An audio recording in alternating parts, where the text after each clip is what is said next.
All right, we've had some hot days, but we've had some sunny days, and so it's a good time to get your roof checked out. 5 Points Roofing can help you out with that. Just go to 5pointsroofing.com. Maybe you think you got some storm damage a month or so ago. There could be some storms coming through today. That's why you need to go to 5pointsroofing.com. They will come out and do a free inspection and then tell you what you need from there. If you did get storm damage, they'll work you through the insurance claim process and make it so much easier on you. Everything is at the tip of your fingertips by going to 5pointsroofing.com, F-I-V-E, pointsroofing.com. You got to spell it out. Go check it out today, 5pointsroofing.com.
We're in the South, so it's slower than molasses, but it's going through the process. It's still a chance. I mean, there's obviously people that are for it, people that are fighting it. I think Mayor O'Connell, he kind of took over as mayor in the middle of that process, and so he's got some things he wants to look at.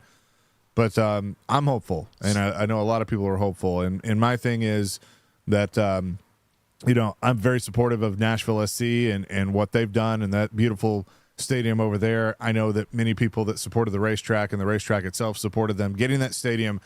I just wish they would do the same, because I think if you repair the racetrack and have it be a top-notch facility like SMI Speedway Motorsports is wanting to do, then you'd have two pretty awesome facilities over there. And the notion of you don't need two 30,000-seat venues next to each other is, quite frankly, stupid to think that. So I think that you can get away with it for sure, because there are other examples of facilities next to each other. See Kansas City. So that's my thought on that.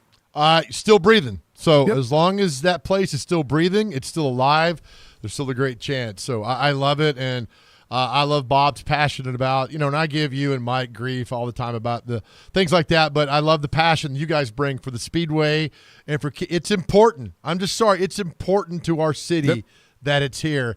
And if you don't like it, that's fine. But a lot of us do like it, and we're going to fight tooth and nail to keep it around. Our question of the day: what's something that you could talk about for 10 minutes without saying, maybe for me, it's the history of the Nashville Fairgrounds Speedway. For Patrick, it's for 10 minutes I could talk about crippling winter storms in the Northeast while growing up. I could probably go an hour.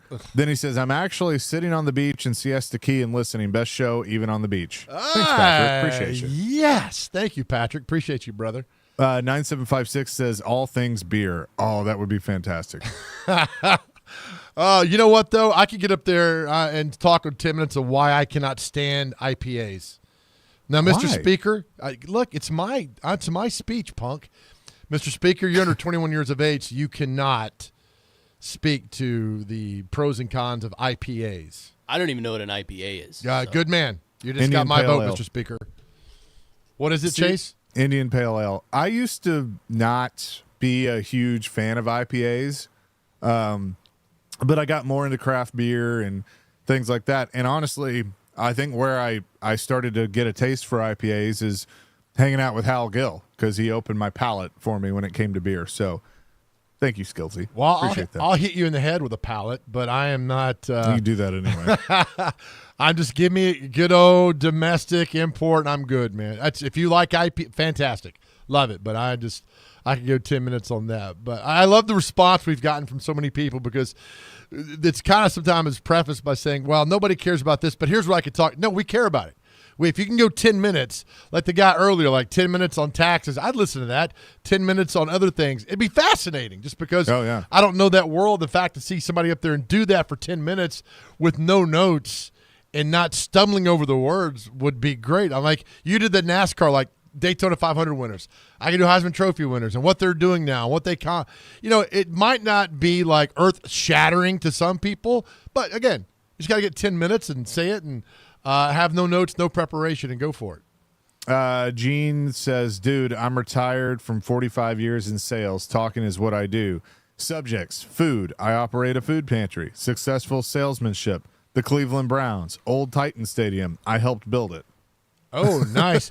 Hey, who was that from? Gene, text us back. Let us know about your food pantry and how we can get the word out for people that need the help on that, if you don't mind. Appreciate you, Gene. Oh, wow. Shane and Brentwood, the disease of addiction. I probably could talk for a full 24 hours if I included my own story. It's a topic that people still don't fully understand, but affects nearly everyone, whether it be yourself or a family member. Love your show. Appreciate it. Love that. Absolutely 100%.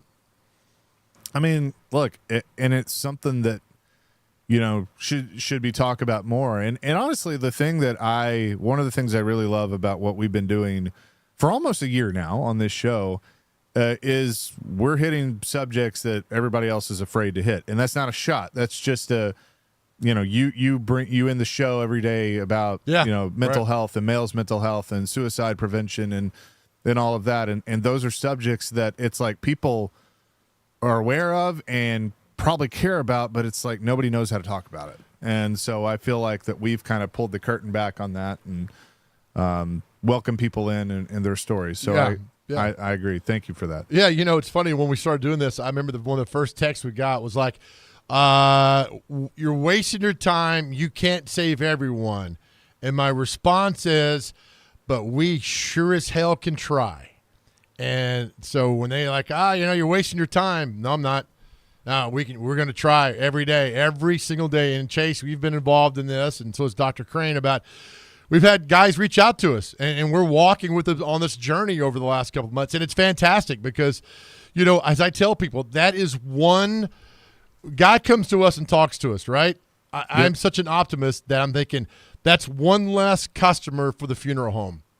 And the less customers the funeral home gets, the better our world is. So we keep fighting this. We keep talking about it. We love the guys who've reached out to us. You're completely anonymous. You're just with us, and it's great, and we'll keep pounding this drum every single day to save lives. And look, we don't want any credit. We've talked about this. Give God all the credit. We want zero credit. We are merely a conduit from A to B. That's all we are. That's all we want to be. And after that, it's up to you, and you can do this. And these guys we've talked to, you guys are doing simply fantastic, and we love hearing from you on this journey as well.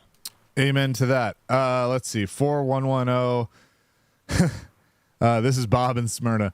How bad Vanderbilt football and stadium have been for the past 65 years in the great days of Vanderbilt basketball and Memorial Gymnasium. I would love that. And I'm with you, man. Memorial Gym used to be an amazing place to watch basketball. Hopefully, it gets back to that now. You know what though? Coach Byington was on with Willie and Adam earlier this week, and I know it's all talk right now. It's that's what it is. But I like him. Like, I'm bought in. I'm ready to see what he can do, because you're right. Memorial Gym used to be, even when the Titans got here, even when the Preds got here, it was still a happening place.